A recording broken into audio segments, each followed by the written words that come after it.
नमस्कार बंधुरा Trinetra tour and travels और आमी सन्दीप। এখন আমি আছি পেহেলগাঁওয়ের এই সুন্দর পরিবেশের মধ্যে আমি আপনাদের একটা খুব সুন্দর জিনিস দেখাতে চলেছি, যেটা সত্যি আশ্চর্যের ব্যাপার। দেখুন, হিস্ট্রি অফ ম্যামেল টেম্পল। এই পেহেলগাঁওতে আমাদের সবার আরাধ্য দেবাদিদেব মহাদেবের সুন্দর একটা মন্দির, আর তার সামনেই দেখুন এই ছোট্ট জলাশয়টা, এটা কিন্তু গরম ওয়াটার। ওখানে লেখাই আছে don't throw coins in the spring. আর সামনেই হচ্ছে আমাদের ভোলেনাথজি, এই সুন্দর মন্দিরটা। আশপাশটা দেখুন কত সুন্দর, এখানকার পরিবেশ নেচার সবাইকে মুগ্ধ করবে। যখন পেহেলগাঁওয়ে আসবেন অবশ্যই ভোলানাথজির এই মন্দিরটা দেখতে ভুলবেন না বন্ধুরা। আসুন আপনাদের দেখাই সামনে থেকে আমাদের দেবাদিদেব মহাদেব ভোলেনাথের সেই স্বরূপ। হর হর মহাদেব।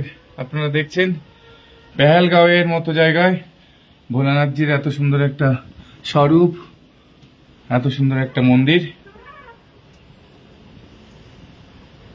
সবাই যখন কাশ্মীর ঘুরতে আসবেন অবশ্যই সেই ট্রিপে পেহেলগাঁও থাকে, তো পেহেলগাঁও যখন আসবেন এই মন্দির অবশ্যই দর্শন করবেন, ভোলানাথজির দর্শন করবেন।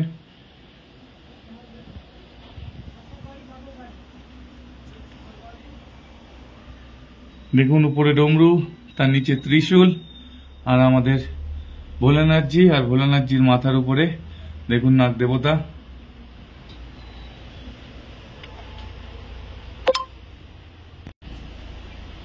এটা হচ্ছে গরম জল। এখানে লেখা আছে কয়েন ফেলবেন না, তবুও ভোলানাথজির ভক্তরা এখানে কয়েন ফেলে গেছে।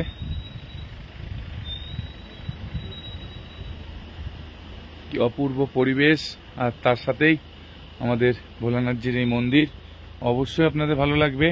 দেখুন লেখা আছে don't throw coins in the spring. তাও দেখুন মানুষ এখানে কয়েন ফেলে যাচ্ছে।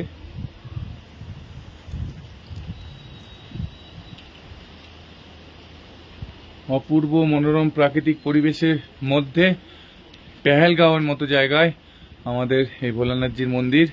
সবার খুব ভালো লাগবে, আসবেন, দর্শন করবেন। আমার এই ছোট্ট ব্লগ এই এত সুন্দর প্রাকৃতিক পরিবেশ আর ভোলানাথজির মন্দির আপনাদের সামনে তুলে ধরলাম। কেমন লাগলো বন্ধুরা অবশ্যই কমেন্ট করে জানাবেন।